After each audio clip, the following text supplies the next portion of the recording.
Assalamualaikum warahmatullahi wabarakatuh. Alhamdulillahirrahmanirrahim. Wassalatu wassalamu ala asrafil anbiya il mursalin wa ala alihi wa sahbihi ajmain. Amma ba'd. Qala rabbi shrah li sadri wa yassir li amri wahlul 'uqdatam min lisani yafqahu qawli. Shadaqallahul azim.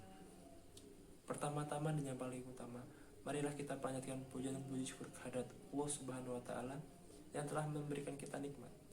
Salawat dan salam tak lupa pula kita sanding awan kepada baginda Nabi Agung Muhammad Shallallahu Alaihi Wasallam yang kita nantikan syafaatnya di yaumil akhir. Amin ya rabbal alamin. Di sini saya akan menyampaikan tugas dari mata kuliah PPKN dengan dosen pengumpul Bapak Ahmad Muluk Alfian SPDI MH dengan materi masyarakat madani berbudaya dan beradab. Sebelum masuk ke materinya, saya akan memperkenalkan diri. Perkenalkan, nama saya Aditya Farhan Maulana, NPM 215104005, Program Studi Manajemen Bisnis Syariah, Kelas A, Fakultas Ekonomi dan Bisnis Islam, Universitas Islam Negeri Raden Intan Lampung. Allah the Almighty, Allah. Masyarakat madani. Yang pertama, pengertian dari masyarakat madani. Masyarakat madani adalah sistem sosial yang subur berdasarkan prinsip moral yang menjamin kesinambungan antara kebebasan individu untuk stabilitas masyarakat. Singkatnya, masyarakat madani adalah masyarakat yang beradab, menjunjung tinggi nilai-nilai kemanusiaan, yang maju dalam penguasaan ilmu pengetahuan dan teknologi. Protect me and guide me. Ciri-ciri masyarakat madani. Di sini saya akan menjelaskan 5 ciri-ciri dari masyarakat madani. Yang pertama, mengedepankan kesederajatan dan transparansi. Ciri masyarakat madani dalam hal ini adalah mereka menganggap bahwa status mereka sama antara pria dan wanita. Kedua, ruang publik yang bebas atau sering dikenal dengan istilah free public space yang merupakan wilayah yang memungkinkan masyarakat sebagai warga negara. Ketiga, supremasi hukum. Supremasi hukum dalam Kamus Besar Bahasa Indonesia diartikan sebagai kekuasaan tinggi di dalam sebuah hukum. Memiliki arti bahwa terdapat jaminan terciptanya keadilan yang bisa dicapai bila menempatkan hukum sebagai kekuasaan tertinggi dalam sebuah negara. Keempat, keadilan sosial. Keadilan sosial atau social justice merupakan suatu keseimbangan dan pembagian yang proporsional atau sesuai antara hak dan kewajiban antara warga negara yang meliputi sebuah aspek kehidupan.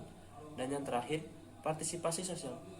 Berpartisipasi dalam lingkungan sosial merupakan salah satu cara untuk menjalani hubungan dan bekerja sama antara individu maupun kelompok untuk mencapai sebuah tujuan.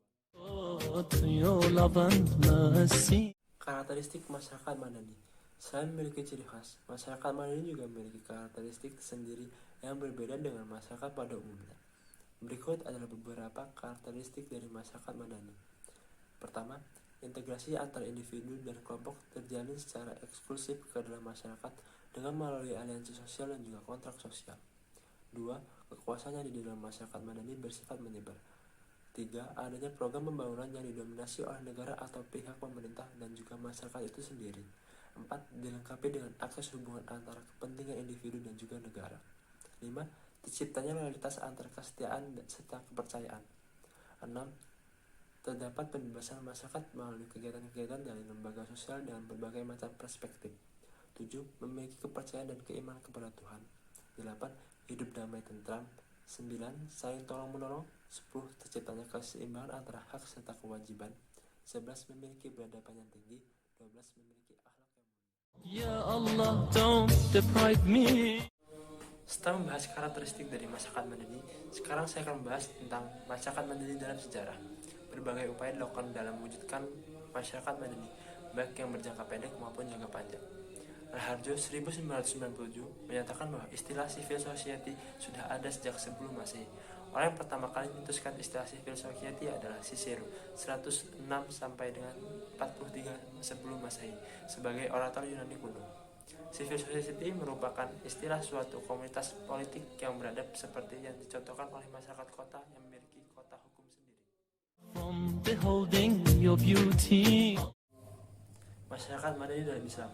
Islam sebagai suatu agama yang menawarkan aturan-aturan yang komprehensif yang mengurus hampir segala aspek kehidupan manusia. Pengertian masyarakat madani dalam Islam adalah sudah diatur dalam Al-Quran yang dibagi menjadi 3, yaitu yang pertama, masyarakat moderat atau ummah muqtasidah.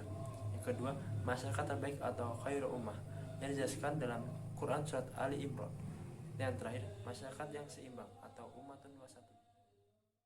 Oh, my Lord, accept this plea. Masyarakat madani di Indonesia dicermati melalui perjalanan bangsa Indonesia.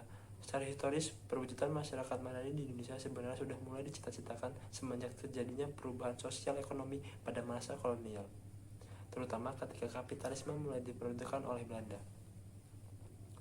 Hal ini ikut mendorong terjadinya perubahan sosial melalui proses industrialisasi, urbanisasi, dan pendidikan modern yang menghasilkan kesadaran bagi kalangan kaum elit pribumi.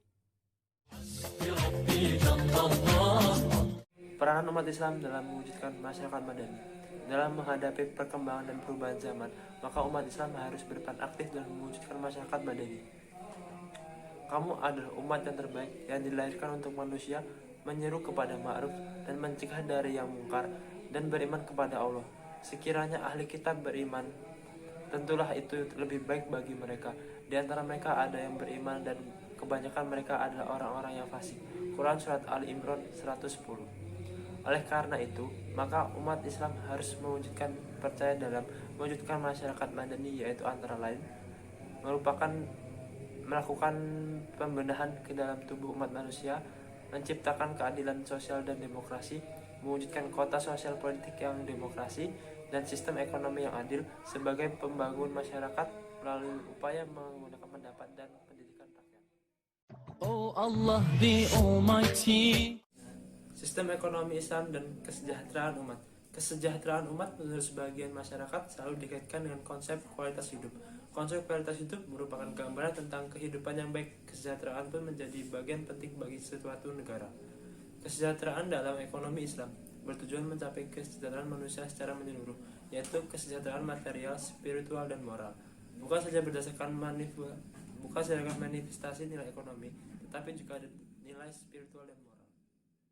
Protect me and guide me. Penjelasan ini dapat saya simpulkan bahwa masyarakat madani selalu dikaitkan dengan konsep kualitas hidup. Definisi kesejahteraan hidup dan konsep masyarakat modern adalah sebuah kondisi di mana seseorang dapat memenuhi segala kebutuhannya. Kesejahteraan dalam ekonomi syariah bertujuan mencapai kesejahteraan manusia secara menyeluruh. Sekian pemaparan materi tentang masyarakat madani berbudaya dan beradab. Saya Ridha Farmana, mohon maaf jika terdapat salah kata. Kepada Allah saya mohon ampun. Wabillahi taufiq wal hidayah. Wassalamualaikum